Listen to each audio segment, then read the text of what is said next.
Öğrencilerimiz ayın 18-19'unda iki aşamalı bir sınava giriyorlar. Birinci aşamamız TYT, ikinci aşamamız AYT olmak üzere YKS sınavında başarılı olmak için ter dökecekler. Çocuklarımızın özellikle dikkat etmesi gereken şeylerden bir tanesi son bir haftada genel tekrarlara yönelecek yaklaşımlarda bulunmalar. Özellikle öğrencilerin deneme analizlerini çok iyi yapmasına, hataları, eksikleri varsa bunların telafisine fakat ayrıntılı değil, daha çok sadece lokal tespitler yaparak çalışmalarını telafi etmeye yönelmeleri gerekiyor.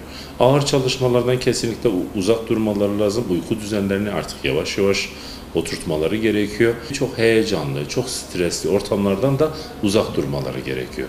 Bol oksijen alacak ortamlarda bulunmaları bizim için çok büyük bir önem arz ediyor. Öğrencinin arkadaş ortamları biliyorsunuz bu süreçte çok yoğun ve sınav odağında özellikle görüşmeler, konuşmalar, tartışmalar biraz yoğunlukla gerçekleşiyor. Öğrencilerin kendilerini felaket senaryoları çizilen ortamlardan uzak durulması gerekiyor. Çünkü bu sınav dünyanın sonu değil, kesinlikle kaygıdan bu yüzden uzak durabilecek bir iklime sahip ortamlarda bulunması lazım. Felaket senaryoları bizi iyi şeylere götürmez çünkü. Tam tersine heyecanımızı daha fazla tetikler. Bu heyecanı tetikleyen tutumlar da başarısızda biraz daha sebebiyet verebilir. Sınav gerçekten çalıştıkları kısımlardan çıkar ve herkesin aslında yapabileceği nitelikte bir sınavdır. Yeter ki emeğimizi doğru bir şekilde ifa etmiş olalım. Sınava girecek öğrencimizin özellikle uyku saatlerini bu hafta içerisinde düzenlemesini özellikle istiyoruz. Yani 7-8 saatlik rahat bir uykuyu öğrencimiz için yeterli olabilecektir bu haliyle. Uyandıktan sonra bir duş alması özellikle tavsiye ettiğimiz unsurlardan bir tanesidir. Sağlıklı ve güzel bir kahvaltı yapması. Yani doyurucu, sağlıklı ama yağlı, asitli yiyecek ve içeceklerden uzak durarak.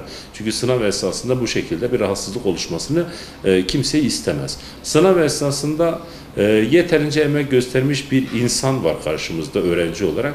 Bunun için yapacağı şey şu: biraz sınavın sonucunu tahmin etmekten uzak, duygularından uzak, sadece önüne çıkan soruyu cevaplaması gereken bir tutum sergilemesi yeterli olur. Eğer kontrolsüz bir tutuma da dönüştüyse orada durup gerekirse 1 dakikalık bir mola vermesi, biraz sakinleşmesi, kendini sakinleştirmesi, daha sonrasında kaldığı yerden sınava devam etmesi gerekir.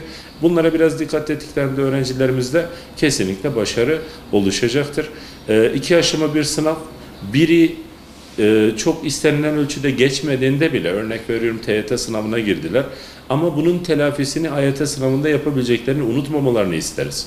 Bu yüzden her iki sınavın da sonuna kadar çabaların doğru bir şekilde gerçekleşmesi gerekir.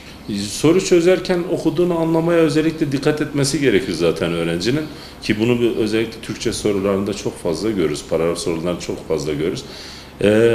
İmlanın burada önemi çok büyüktür. Bunu özel bir bilgi olarak söylüyoruz.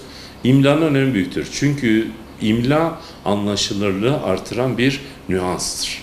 Bunu isterseniz matematikte istiyorsanız, fizikte istiyorsanız, Türkçe'de istiyorsanız, tarihte doğru bir şekilde, vurgulamalarını doğru bir şekilde yerine getiren öğrenci anlaşılırlığı daha yüksek bir tutuma kavuşur. Vereceği cevap da muhtemelen anladığı için doğruya daha yakın olacaktır.